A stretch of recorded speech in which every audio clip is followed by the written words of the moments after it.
cuando voy a predicar una serie de mensajes, sé más o menos el rumbo que voy a llevar, pero no siempre sé todos los detalles y nunca sé, al empezar, qué va a hacer en mi vida y qué va a hacer en sus vidas. Déjeme decirles que al empezar el Sermón del Monte yo sabía exactamente lo que tenía que enseñar, pero no podría haber medido el impacto que tendría en mi propia manera de ver este pasaje y ver la vida en general. Me ha ayudado a mí y espero que le ha ayudado a usted. Hoy llegamos al fin del Sermón del Monte y luego nos queda la próxima semana para enfocarnos sencillamente en Jesús. Él fue el que lo enseñó. Al final del capítulo 7 hay 2 versículos que dice que la gente se maravilló de lo que Él decía, de la vida de Él, de sus palabras, porque les hablaba como alguien que tenía autoridad. Pero hoy queremos terminar el sermón propiamente dicho. Y al hacerlo quiero llegar a este punto. ¿Cómo podemos saber? ¿Cómo podemos saber si nosotros somos y si otros son verdaderamente cristianos? Porque el propósito de toda esta serie es ayudarnos a nosotros a entender sinceramente qué es cristiano. Porque esa palabra se ha mal usado, esa palabra se malentiende, esa frase, como dije al principio, ha perdido su sabor. Y nosotros queremos restaurarle el sabor, restaurarle el significado y lo poderoso que fue en el primer siglo, que tenga el mismo poder en el siglo XXI. Hoy estamos en Mateo el capítulo 7, versículos 13 al 27, y si tienen su Biblia les pido que por favor abran allí porque vamos a estar viendo varios versículos ahí hoy día. La semana pasada terminamos en el versículo 12 con lo que se llama la regla de oro. Y la regla de oro cubre todas las relaciones. Pero de ese momento en adelante Jesús cambia el tono del mensaje. Cambia la urgencia en las palabras de Jesús. Y aquí Jesús nos presenta varias posibilidades donde nosotros, porque estamos aquí, y en ese tiempo los que estaban escuchando, tenían que escoger. En otras palabras, uno no es cristiano porque nació cristiano. Perdónenme, pero eso es antibíblico. Uno es cristiano porque escoge ciertas cosas. Y nos da aquí en este pasaje varias cosas que nosotros tenemos en cada una que decir, ok, ¿qué voy a hacer yo aquí? Y de acuerdo a lo que hacemos en esas cosas, es si llegamos o no a esto de ser en verdad cristiano. Así que queremos empezar con eso esta mañana. Y la primera cosa que nos presenta es cuál puerta y cuál camino está tomando. ¿Cuál puerta y cuál camino está tomando? Dice Mateo 7, versículo 13. Entren por la puerta estrecha, porque ancha es la puerta y espacioso el camino que lleva a la perdición, y muchos son los que entran por ella. Pero estrecha es la puerta y angosto el camino que lleva a la vida, y pocos son los que la encuentran. Nos dice aquí que nosotros tenemos a nuestra disposición 2 caminos y 2 puertas de la cual tenemos que escoger. Entonces dice, aquí tienen a escoger dos. Ahora, Él nos dice cuál escoger. Él le dice a ellos, escojan la más estrecha. Pero quiero que entiendan que hay dos. Así que al final de todo, Dios no nos obliga, no dice, métanse por aquí, a patadas van a entrar. Sencillamente nos dice, escojan esta, vayan ahí, les conviene. Pero entiendan, hay dos puertas y hay dos caminos. Nosotros podemos escoger la puerta que es ancha, nos dice. Como ustedes saben, he estado leyendo 2 o 3 diferentes libros y autores sobre este pasaje y dice, un camino es fácil. La palabra implica amplio, espacioso, y algunos manuscritos combinan estas imágenes y le llaman a este camino ancho y fácil. Hay suficiente espacio para una diversidad de opiniones y un relajamiento moral. Es un camino de tolerancia, de destemplanza. No tiene bordes o límites de pensamiento o conducta. Viajeros en este camino siguen sus propias inclinaciones, eso es, los deseos del corazón humano en toda su decadencia. Superficialidad, amor a sí mismo, hipocresía, religión mecánica, ambición falsa, acusaciones. Estas cosas no tienen que ser aprendidas o cultivadas. Se necesita esfuerzo para resistirlas. No se requiere esfuerzo para practicarlas. Eso es por eso que es un camino ancho y un camino fácil. Básicamente el camino ancho es este. Hagan lo que quieran. Hagan lo que quieran. Al final todos vamos a llegar a Dios. ¿Cuántos han oído decir? No importa el camino que uno tome, todos nos llevan a Dios. ¿Cuántos han oído ese cuento? Claro. Esa es la opinión más grande de nuestros hijos. Todas las religiones son iguales. Todos los caminos nos llevan a un solo lugar. Todos vayan, hagan, sigan su corazón, etc. No. Pero nos dice aquí que este camino es fácil de encontrar y de seguir. Dice que muchos la escogen. En otras palabras, uno no va a ir solo. Uno va a ir acompañado. Mucha gente toma ese camino, pero es el camino que a la larga nos lleva al infierno. Me acuerdo, una de las primeras cosas que yo vi en la Biblia, que conecté de muy joven, una cosita con otra, que nadie me había enseñado, que yo mismo lo vi, fue cuando estaba leyendo en el libro de Proverbios, y llegué a Proverbios capítulo 14 y el versículo 12, donde dice, hay camino que al hombre le parece derecho, pero su fin es ¿qué? Camino de muerte. Y después llegué al capítulo 16, al versículo 25, y dice, pero hay camino que al hombre le parece derecho, pero su fin es camino de muerte. Y dije, wow, pero eso no lo acabo de leer. Y regresé 2 capítulos atrás y después 2 capítulos más adelante y dije, wow, 2 veces aparece la misma cosa. Ahora una preguntita. Cuando alguien le dice algo 2 veces, ¿por qué? Porque es importante. No quieren que se lo pierda. Que quieren que entiendan bien que hay camino que al hombre, que a nosotros, que al grupo, que a la gente en general, que al mundo que nos rodea, hay camino que al hombre le parece derecho, pero su fin es camino de muerte.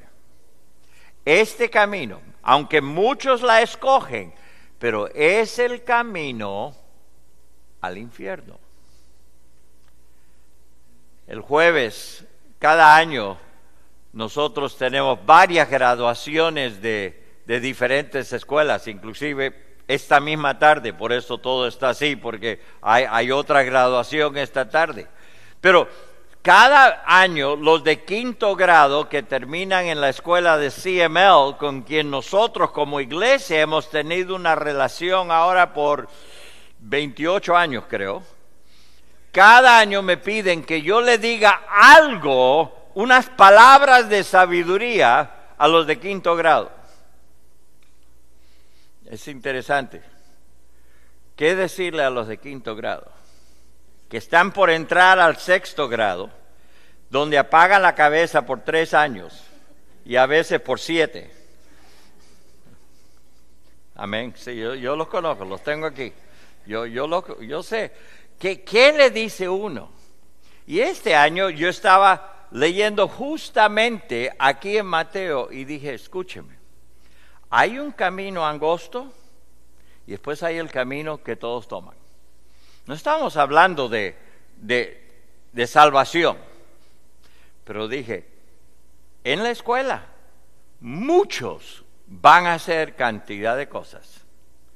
Son los que no se juntan con la mayoría, sino que determinan, no, yo voy a hacer lo que es correcto, no importa los que hagan la mayoría.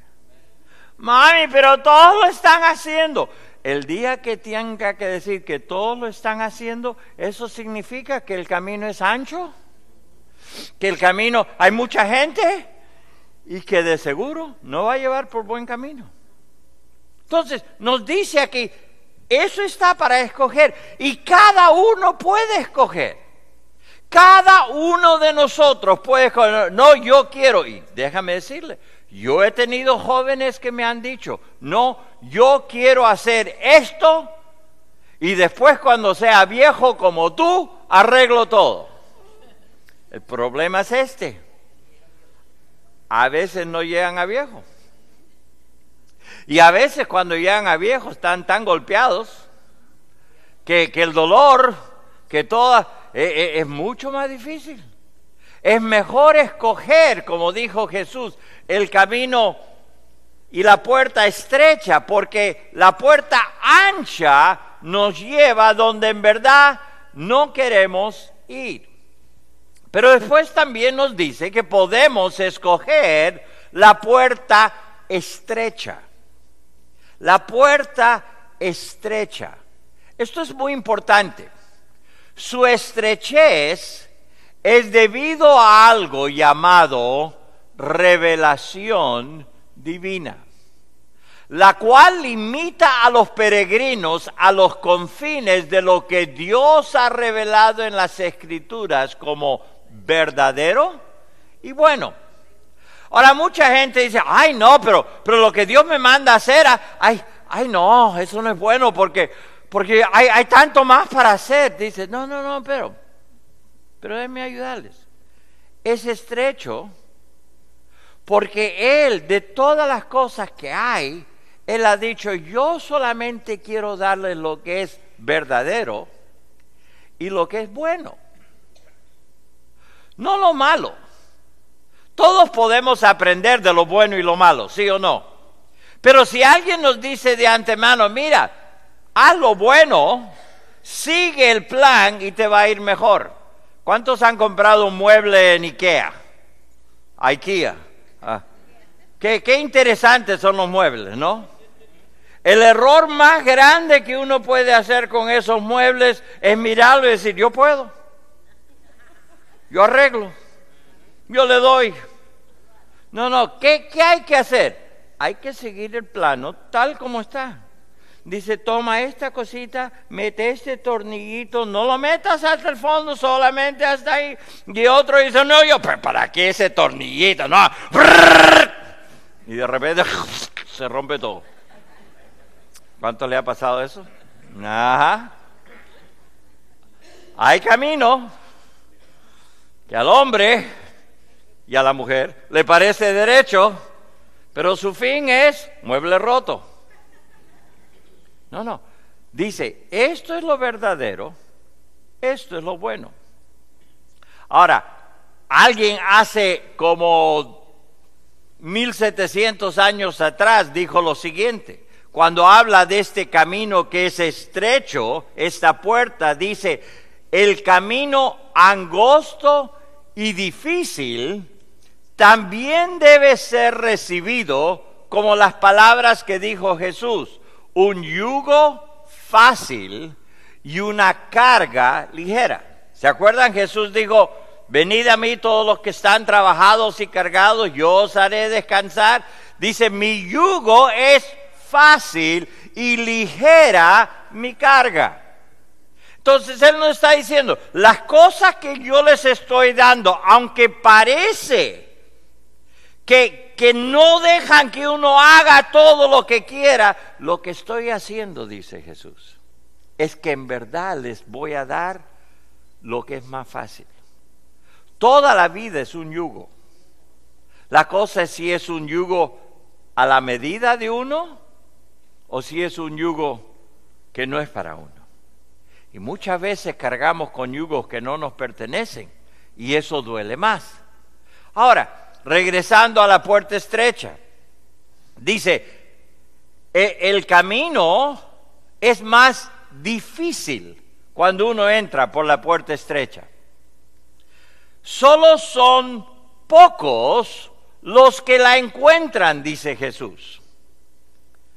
Pero, noten esto, pero es el camino a la vida.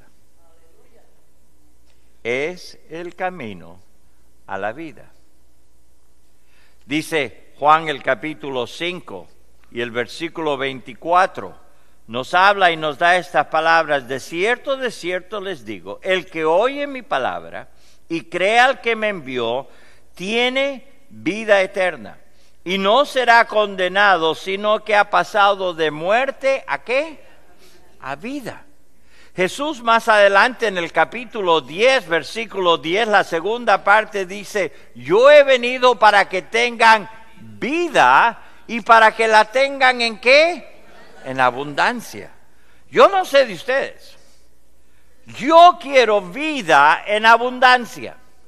Yo quiero lo mejor que hay, yo no quiero lo otro, yo quiero lo mejor. Y Jesús dice, si uno quiere la mejor vida que hay,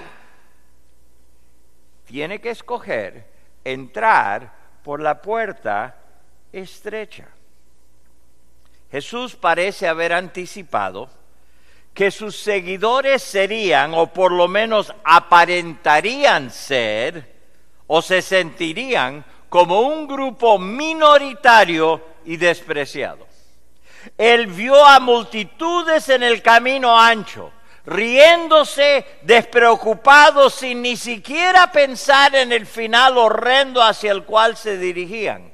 Mientras que en el camino angosto había un grupo de peregrinos felices, mano en mano, con las espaldas hacia el pecado y con la mirada hacia la ciudad celestial.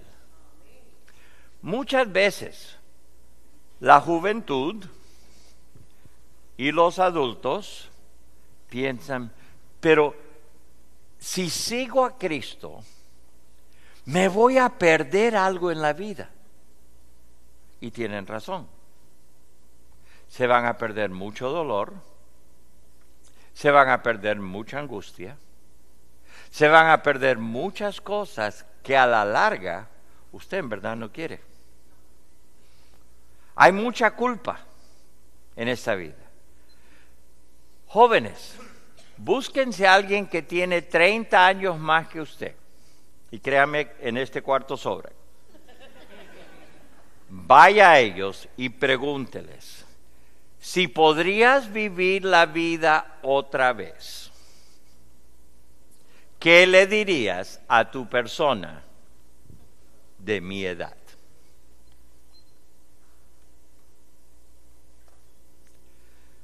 Padres, ¿saben lo que pasa a veces? No queremos decirles a nuestros jóvenes los errores que cometimos porque queremos que ellos crean que somos perfectos y que siempre lo hemos sido. Déjenme ayudarles. Yo trabajo con jóvenes todo el tiempo. Ellos ya saben que usted no es perfecto. Ellos están bien enterados de las imperfecciones de sus padres. Ayúdenles a no cometer los mismos errores. Sean honestos. Ábranse. Díganles la verdad. Ay, pastor, ¿cómo? Díganles la verdad acerca de sus errores, para que ellos no pisen en lo mismo. Algunos van por el mismo camino que usted iba, y usted después se dio cuenta. ¡Ay! Díganles. Ahora, ellos pueden escoger. Usted no puede obligarlos, olvídese. Usted trate de meterlos por una puerta y ellos se van a ir por la otra. Pero por lo menos sean honestos.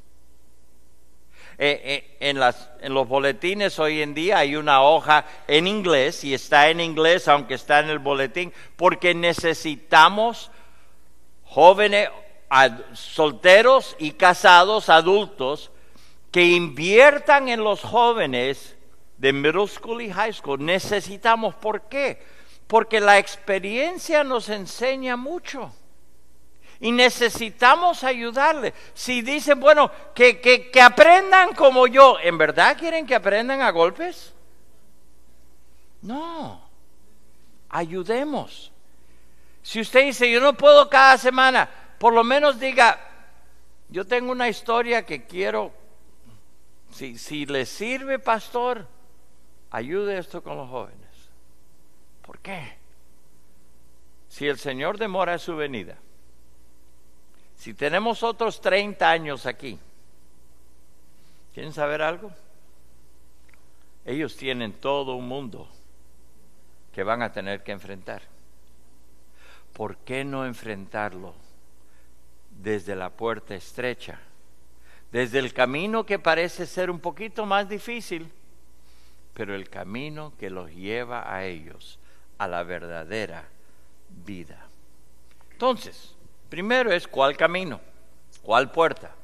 Segunda pregunta que nos hace Jesús aquí es, ¿a quién está siguiendo?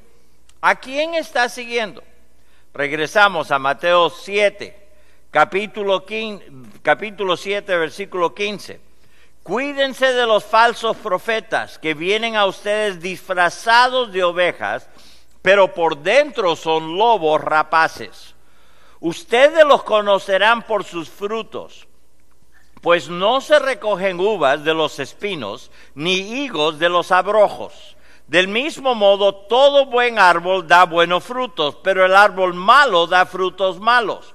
El buen árbol no puede dar frutos malos, ni el árbol malo dar frutos buenos.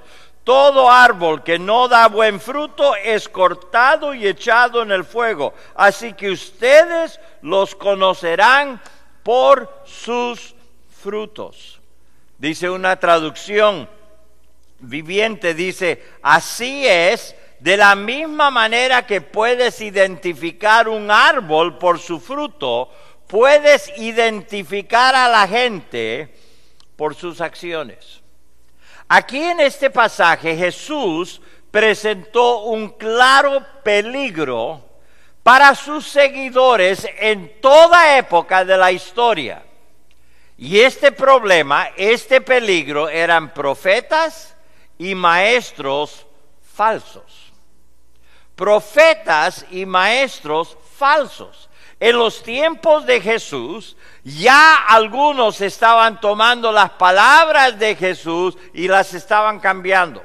Cuando Él se fue y quedaron los apóstoles, y cuando vemos que se escribía el Nuevo Testamento, nosotros vemos que constantemente decía, cuidado con las personas que están diciendo algo que está mal. Son maestros falsos. Déjenme decirles, 2000 años más tarde esto sigue siendo un problema. Nos dice lo siguiente, dice que estos profetas, estos maestros falsos estaban disfrazados para encubrir sus verdaderas motivaciones e intenciones. Parecían ovejas, pero ¿eran qué? Lobos. Hay una gran diferencia entre un lobo y una oveja. Ahora, cuando uno se disfraza de oveja, ¿por qué? Es porque quiere entrar y estar en medio de las ovejas para después aprovecharse de las ovejas. ¿Sabían ustedes que hay gente que entra a esta iglesia no porque quieren adorar a Dios, no porque quieren aprender de Él, sino que se quieren aprovechar de otros? ¿Sabían ustedes eso? Pastor, ¿y qué hace usted? Bueno, cuando llego a conocerlos, trato de animarles a que no lo hagan. Pero ¿saben? Raras veces viene alguien directamente a mí y me dice, pastor, yo quisiera aprovecharme de la gente de su iglesia. Casi nadie hace eso. Casi nadie. Nunca olvidaré, un día alguien me llama cuando la iglesia era chiquita ya en el otro edificio. Alguien me llama y dice, pastor, venga rápido a ver esto. Y yo salgo. Y habían 4 o 5 carros y eran los mejores carros del parqueo. Eran nuevos, eran lujosos, eran buenos. Todos los que salían de esos carros eran gente que tenían su Biblia, venían súper bien vestidos. Se notaba, ok, esto está interesante y todo llegan de la gente. ¿Por qué? Bueno, porque esa no es nuestra gente normalmente. No hoy en día, ya todos aquí son. Pero en esos días no había mucho de eso. Y llegaron y estaban con nosotros, cantaban las canciones, sabían todo. Yo dije, esto está interesante. ¿Y de dónde son? ¿Qué hacen? No, es que venimos, me hacen un cuento. Y llega un día y uno de ellos me dice, mire, nosotros todos tenemos un pequeño negocio y quisiéramos compartir esto con la gente de su iglesia porque creemos que sería mejor para todos. Y si nos permite, entonces nosotros daríamos el diezmo de todo a la iglesia y como todos los ingresos de la gente va a aumentar, esto va a mejorar la iglesia a gran cantidad. Yo dije, no, pero es que no entiende. No, le digo, no, sí entiendo perfectamente. Pero pastor, si no nos permite hacerlo, nos vamos a ir todos. Dije, qué pena.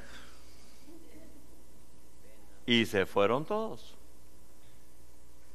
Pastor, ¿qué fue eso? Eso se llama voten a los lobos. Aunque vengan vestidos de gran cosa. Ahora, es muy importante entender. ¿Por qué? Porque causa mucho daño a los seguidores. Un falso maestro no anuncia que es un distribuidor de mentiras. Al contrario, dice ser un ministro de la verdad.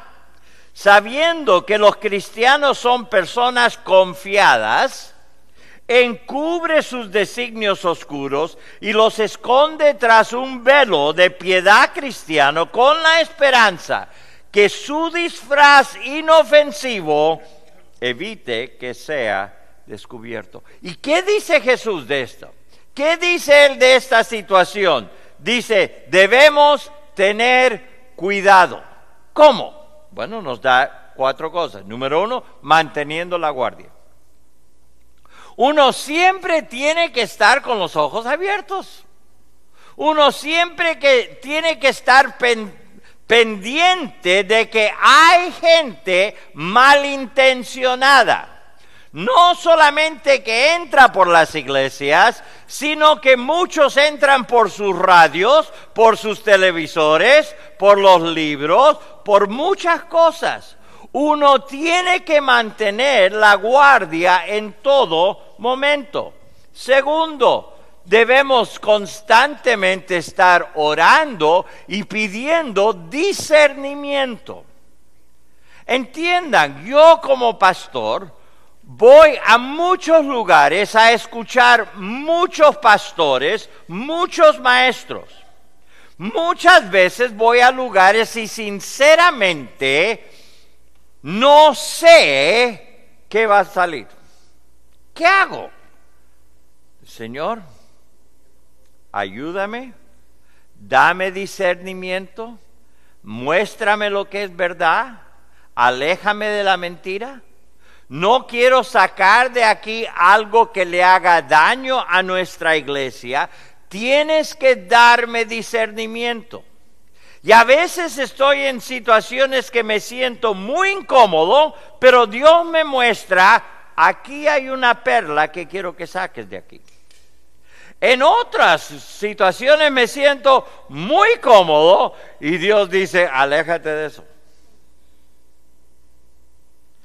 Todos tenemos que pedir, Dios, dame discernimiento. ¿Por qué?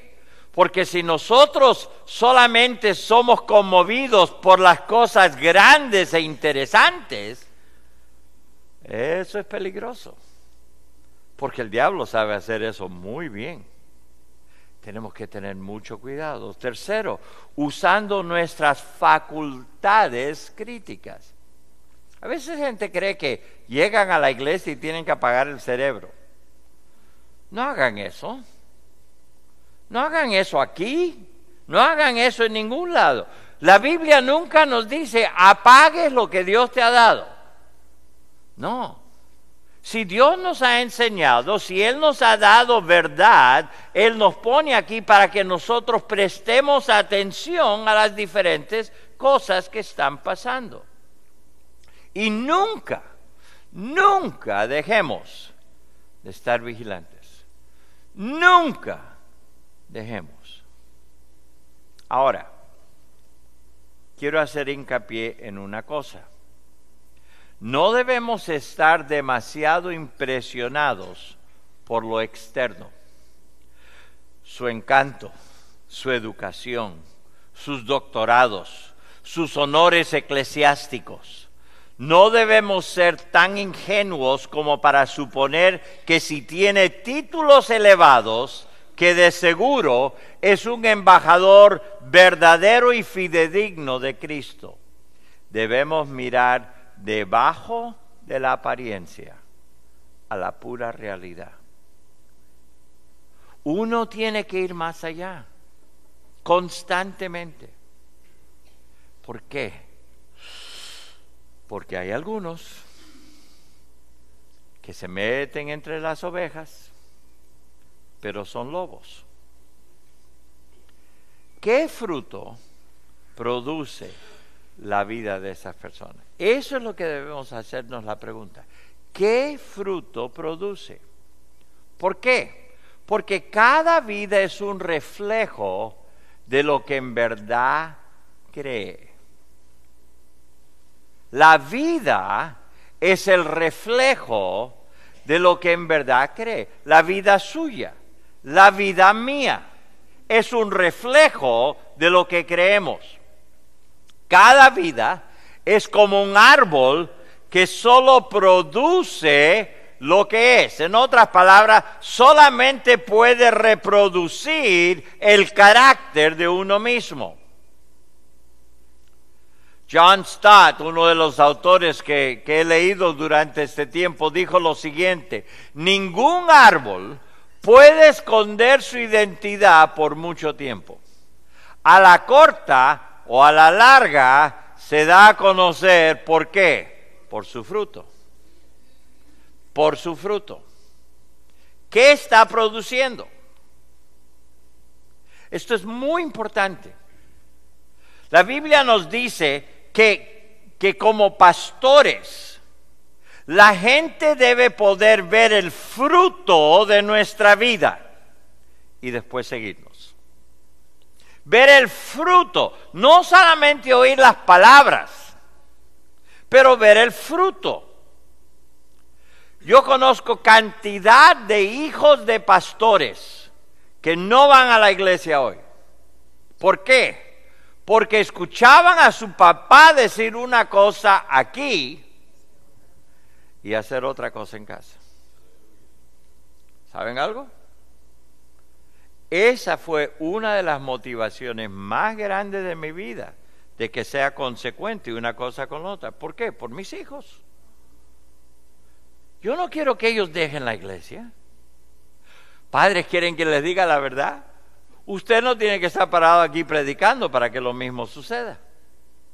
Su hijo, su hija, los ven en la iglesia, ven lo que hacen, oye los mensajes, y si usted en casa no sigue lo que se supone que deben ser, ellos dicen, esto no es importante, entonces yo no tengo que seguirlo. Y se acabó la cosa. Es muy, muy crítico que veamos. Pero también demuestra su condición. La condición del árbol. ¿Por qué? Porque dice, un buen árbol produce ¿qué? Buen fruto. En otras palabras, uno no da, si es un árbol de mango, no va a dar tomates. ¿Estamos de acuerdo?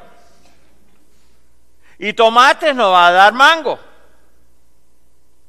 Ahora, si es un árbol de mango, y si es un buen árbol de mango, gloria a Dios en las alturas. Porque da buen mango. Eso es bueno. De acuerdo a la condición del árbol. Si el árbol está enfermo, ¿da fruto qué? Enfermizo o no da fruto. Entonces constantemente tenemos que evaluar estas cosas de la gente que leemos, de la gente que escuchamos, de la gente que vemos. Constantemente este tiene que ser un proceso de evaluación. ¿Por qué? Por su fruto los conoceréis, dice. Aquí viene lo difícil. Cuando estamos mirando hacia allá es una cosa. Cuando ponemos el espejo y lo ponemos aquí delante de nosotros, la pregunta es esta: ¿qué fruto está produciendo usted en su vida? Ay, pastor, hable de esa otra gente. No me ponga a mí delante. No quiero. No. ¿Qué fruto está produciendo usted? Note que no le pregunté si está en la iglesia, porque obviamente está. Aquí está. Sí, pastor, yo vengo aquí. Santo, santo, santo. Aquí estoy. Y en casa, diablo, diablo, diablo. Eso es otro fruto. Eso es otra cosa. Es interesante. Cuando nosotros vivimos según la carne, ¿sabe lo que damos? El fruto de nuestra propia naturaleza. Nos dice Gálatas el capítulo 5 y el versículo 19, las obras de la carne se manifiestan ¿en qué? Adulterio, fornicación, inmundicia, lascivia. Ay, no, pastor, ese no soy yo. Bueno, sigan leyendo. Idolatría, hechicerías, no, tampoco. Está bien.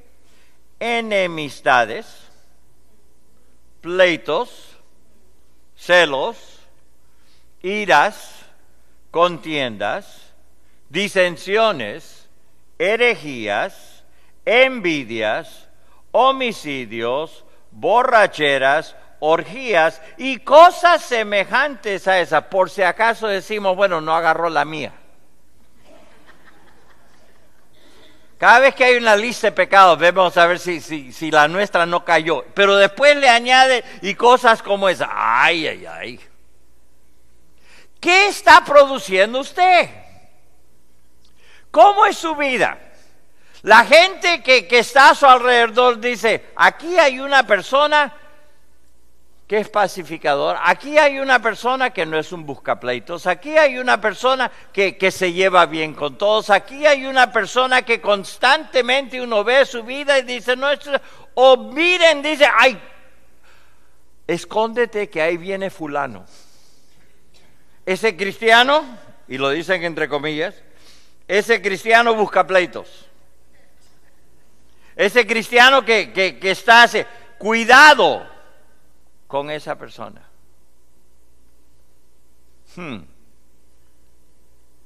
¿Qué fruto está produciendo? Si usted dice, bueno, en esta última semana creo que por lo menos 3 de esos frutos yo puedo recordar. ¿Sabe por qué? Porque está viviendo vida de acuerdo a su propia naturaleza. ¿Por qué? Porque cuando vivimos según el Espíritu, daremos fruto que solo Él puede producir. ¿Qué dice eso? El versículo 22.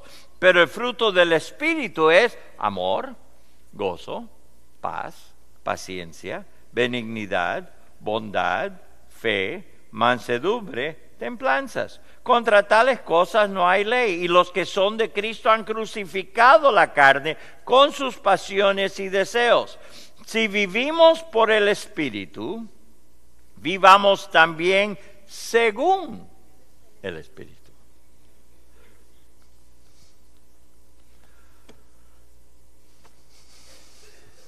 ¿Qué fruto está dando? Esta semana se caracterizaría su vida por amor, gozo, paz, paciencia, benignidad, bondad, fe, mansedumbre, templanza. Si es, siga adelante. Siga viviendo esa clase de vida. Si no está dando eso en todos los ambientes, algunos son así en público y en casa son como los primeros versículos.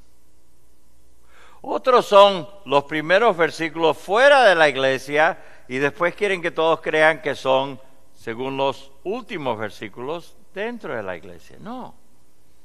Nuestras vidas tienen que ser consecuentes. Donde estemos, tienen que ser lo mismo. Ese es el fruto que debemos buscar. Ahora quiero darles una advertencia. Acuérdense que esto se nos ha dado para que nosotros podamos examinarnos a nosotros y también a otros. Pero recuerden la viga y la paja de la semana pasada. Cuidado con buscar la pajita en el ojo del otro, evitando la viga en el ojo de uno mismo. Examínese usted mismo primero, después mire a otros, después examine. Mucha gente examina a otros, pero se olvidan de examinarse a sí mismos. Esta advertencia de Jesús no nos debe impulsar a ser sospechosos de todos o de llegar a ser lo que algunos llaman cazadores de herejías. En vez de ello, debe ser un recordatorio solemne que hay testigos falsos en la iglesia, que nosotros siempre debemos estar alertas. La verdad importa. Porque es la verdad de Dios que edifica la iglesia de Dios, mientras que el error es diabólico y destructivo. Si en verdad nos preocupa la verdad de Dios y la iglesia de Dios, entonces debemos tomar esta advertencia de Cristo muy en serio. Tercera cosa que nos da aquí para escoger. ¿En qué está basando su salvación? ¿En qué está basando su salvación? Versículo 21. Dice, no todo el que me dice Señor, Señor, entrará en el reino de los cielos, sino el que hace la voluntad de mi Padre que está en los cielos. En aquel día muchos me dirán, Señor, Señor, ¿no profetizamos en tu nombre, y en tu nombre echamos fuera demonios, y en tu nombre hicimos muchos milagros? Pero yo les diré claramente, nunca los conocí. Apártense de mí, obreros de la maldad. ¡Wow! Eso está un poquito difícil. Pero ¿qué nos está diciendo? Lo que decimos es importante, pero es mucho más que solo el decir. Muchas escrituras nos hablan de la importancia de lo que decimos en cuanto a la salvación. Por ejemplo, Juan 1:12, mas a todos los que le recibieron, a los que creen en su nombre, les dio potestad de ser hechos hijos de Dios. Aquí nos habla de la importancia de creer y de ¿qué? De recibir. Nos dice Romanos 10, capítulo 9, que si confesares con tu boca que Jesús es el Señor y creyeres en tu corazón que Dios le levantó de los muertos, serás ¿qué? Salvo. Versículo 13, sí, con la boca se... No, sigue el versículo. Con la boca se confiesa, con el corazón se cree, con la boca se confiesa. Perfecto. Tenemos que confesar y tenemos que declarar. Entonces, es importante lo que sale de aquí en cuanto a salvación. Es muy importante. Entonces, yo quiero parar aquí y hacerles esta pregunta. ¿Ha habido un momento en su vida cuando usted le habló a Dios en cuanto a aceptar el regalo de salvación? Yo hablo con gente muchas veces y hasta gente en la iglesia y les digo, cuénteme, ¿cuándo aceptaron a Cristo? Y me dicen, no, yo siempre he conocido a Cristo. Siempre me preocupa eso. Es como cuando le pregunto a alguien, ¿cuándo nació? Y me dice, no, siempre ha existido. No. Hubo un momento, ¿sí o no? Hubo un día, hubo una fecha, hubo una hora en que de ahí en adelante nos consideraron que habíamos nacido. Y es importante. Ahora, les voy a ser sincero, yo no me acuerdo de la fecha de mi salvación. Yo a la edad que tuve, era de 4 años, yo no apunté nada. Yo no dije en este día, en mi Biblia, en este día yo acepté al Señor Jesucristo como mi Salvador. Yo no sabía escribir eso a los 4 años. Pero sí me acuerdo el momento. Sí me acuerdo qué pasó. No me acuerdo las palabras exactas, pero sé que desde ese momento en adelante he sido salvo. Ahora una preguntita. ¿De qué momento en adelante ha sido usted salvo? No, pastor, a mí me bautizaron de... No, eso no es lo que le pregunté. Le pregunté en qué momento le habló usted a Dios y le dijo, yo soy pecador, necesito la salvación que tú me das. Es interesante, muchas veces uno le pregunta, ¿y cuándo compraste ese carro? Y le pueden decir exactamente. ¿Cuándo compraron esa casa? Le pueden decir exactamente. ¿Cuándo llegó a este país? Exactamente. ¿Cuándo nació? Exactamente. ¿Cuándo aceptó a Cristo? No, yo siempre. No. Asegúrese de ese momento. ¿Por qué? Porque Satanás quiere que crea que no importa. Un día va a llegar al cielo y va a decir, Señor, aquí estoy. Y él dice, ¿y tú quién eres? ¿Tú quién eres? Oh, no, yo soy miembro de la iglesia global. Y el otro dice, ¿y qué? ¿Sabe usted que siendo miembro de esta iglesia no lo va a llevar al cielo? Con esto ni le dan descuento en McDonald's. No. Debe haber un momento Usted dice, bueno, pastor, fue un proceso, y yo entiendo eso. Yo entiendo esto de un proceso. Yo entiendo que a veces uno entendió aquí, después entendió un poquito más. Yo sigo aprendiendo y entendiendo cosas que sucedieron el instante que fui salvo. Pero sé que hubo un instante. Asegúrese. Si nunca lo ha hecho, tómese el tiempo de parar y decir, Señor, si yo nunca te he aceptado, si siempre he creído que solamente porque me crié en una iglesia, ya con eso resuelvo, no. Arregle eso hoy. ¿Por qué esperar hasta que se encuentre con Dios para resolver algo que Dios dice, resuélvelo de antemano? ¿Por qué? Sigue adelante. Junto con nuestra confesión debe venir un cambio en nuestras acciones. No solo una confesión verbal, necesitamos una conversión moral. En otras palabras, ya no debo ser lo mismo que fui antes de ser salvo. Debe haber una diferencia. Debo saber ahora, una vez más, entiendan, cuando yo tenía 4 años, yo no era un gran borracho. Tenía problemas con la botella, pero mi mamá me quitó el chuponco, ¿ok? No era muy mujeriego. No tenía grandes pecados, pero igual era pecador.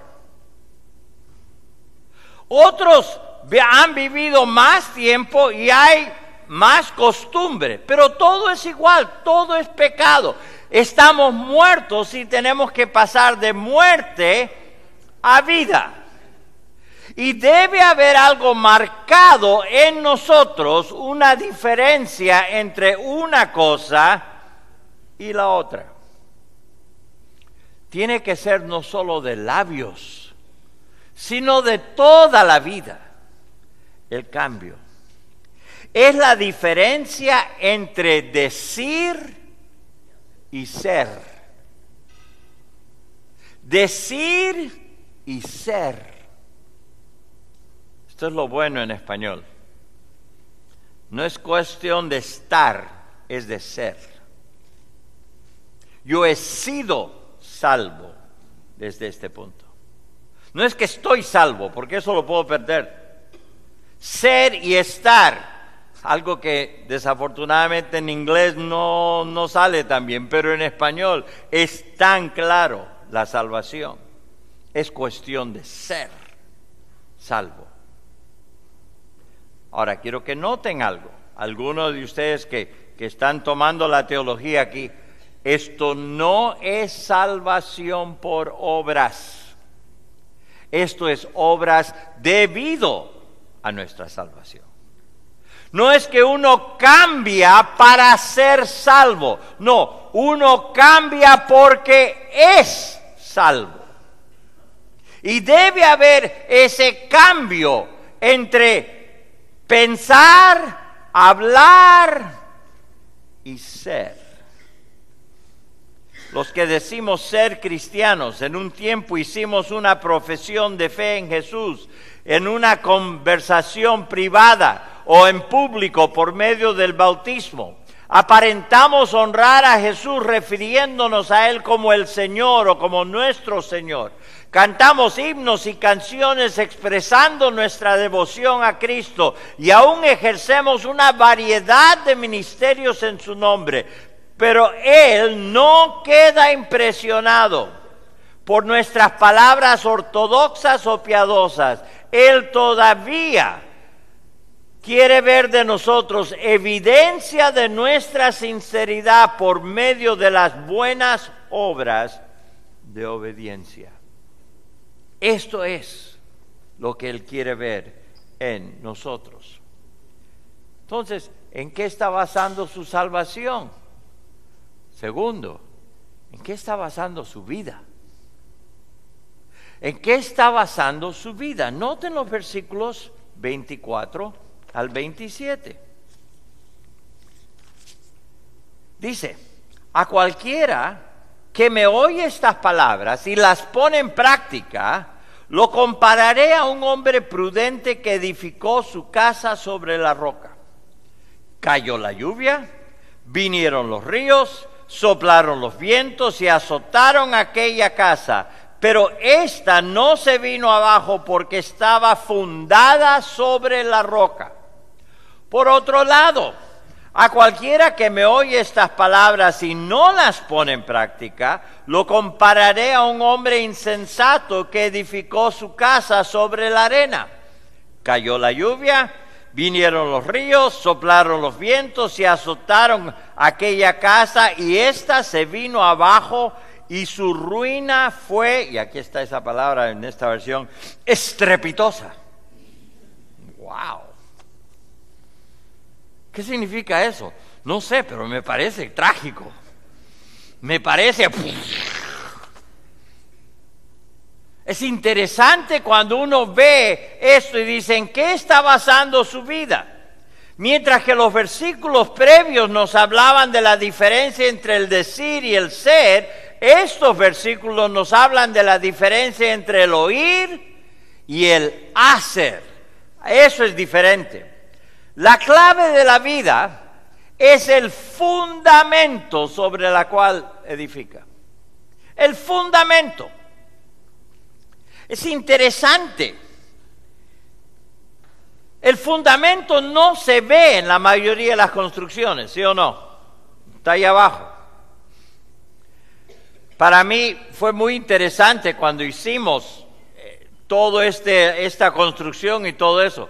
¿Sabían ustedes que ahí afuera, no el parqueo, debajo del parqueo hay $250,000? Y uno dice, ¿dónde? No. Eso se gastó. ¿En hacer qué? En abrir los huecos, en poner todo para que cuando llueva no se ahoguen. Ahí está. Aquí hubo que ir para abajo. Y en lugares donde hay mucho terremoto, ¿qué hay? Uno tiene que ir para abajo mucho más. Hasta donde hay algo bien fuerte, bien sólido. Y edificar entonces sobre ello. La clave de la vida es el fundamento. El que escucha a Jesús y obedece a lo que Jesús está diciendo, dice, edifica sobre una roca. Sobre una roca. El que escucha y no obedece, ¿qué hace? Edifica sobre la arena. Arena. Escuchen estas palabras de Santiago. Por eso, amados hermanos míos, todos ustedes deben estar dispuestos a oír, pero ser lentos para hablar y para enojarse, porque quien se enoja no promueve la justicia de Dios. Así que despójense de toda impureza, de tanta maldad, y reciban con mansedumbre la palabra sembrada que tiene el poder para salvarlos. Pero pongan en práctica la palabra y no se limiten solo a oírla, pues se estarán engañando ustedes mismos. El que oye la palabra, pero no la pone en práctica, es como el que se mira a sí mismo en un espejo, se ve a sí mismo, pero en cuanto se va se olvida de cómo es. En cambio, el que fija la mirada en la ley perfecta, que es la ley de la libertad, y no se aparta de ella ni se contenta solo con oírla y olvidarla, sino que la practica, será que dichoso en todo lo que haga.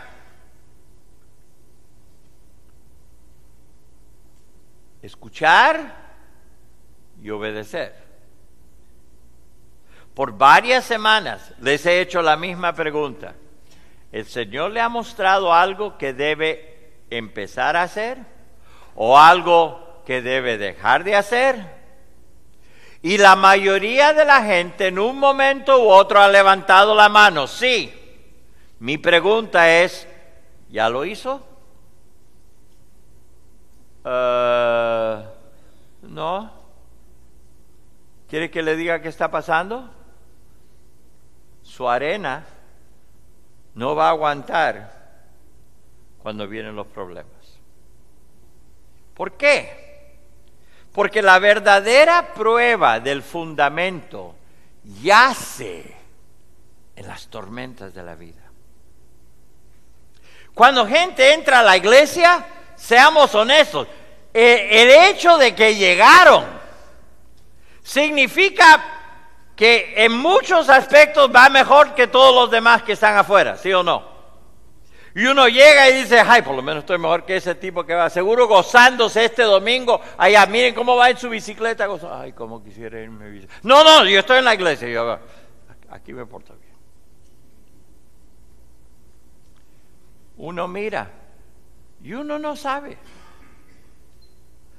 Usted mira a su alrededor, mire bien. Usted no sabe si ellos están sobre un fundamento de la roca o si es sobre la arena. Usted no sabe. Yo no sé. Yo quisiera pensar, no, aquí arena no hay en nuestra iglesia. Todo es roca.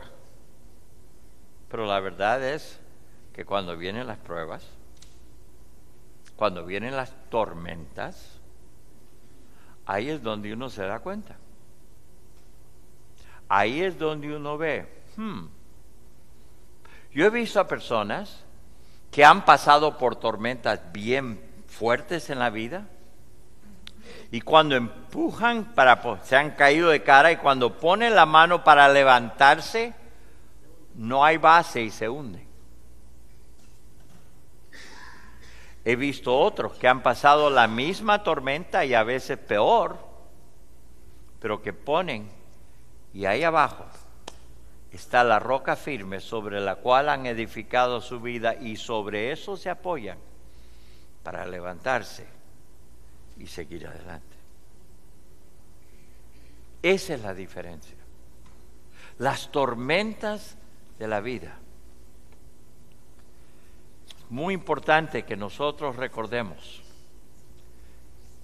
Yo creo, y esta es mi opinión, esto no es Biblia.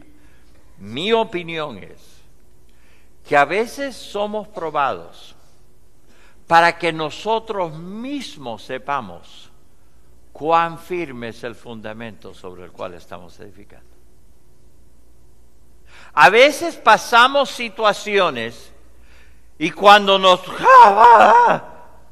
Dios nos dice, mira, estás sobre arena, afírmate.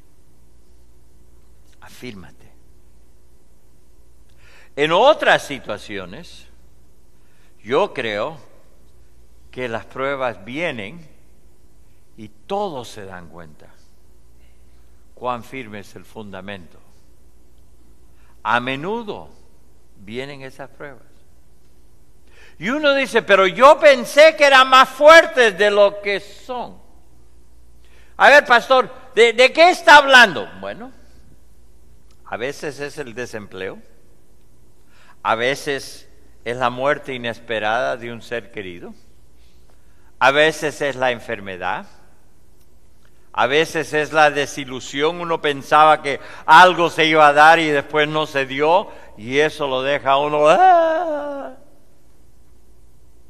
A veces es un huracán, o si vive uno en ciertos lugares, un volcán.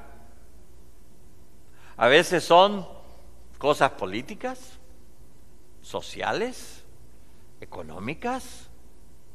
¿Sobre qué está basada su vida? ¿Por qué? Porque yo le aseguro que una de esas, o varias, o todas, le van a venir encima en esta vida. Nosotros debemos siempre decir, ok, tengo que edificar mi vida sobre lo que Jesús dijo y obedecer lo que dijo. Ahora, aquí para mí es lo más interesante del final de este mensaje.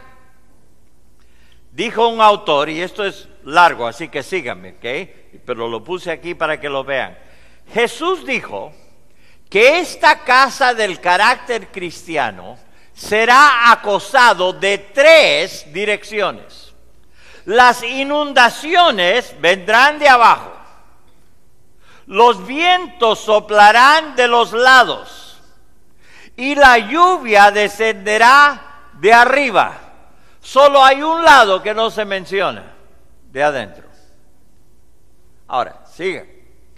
Él, hablando de Jesús, ha estado insistiendo en una firmeza interior a través de todo el mensaje. Debido a dicha firmeza, no teme someter esta clase de vida a ser probada desde afuera. Jesús dice básicamente que nada de afuera puede afectar o quebrantar esta vida. Solo puede ser quebrantada de adentro. ¿Se acuerdan cómo empezó el sermón? Bienaventurados los pobres en espíritu.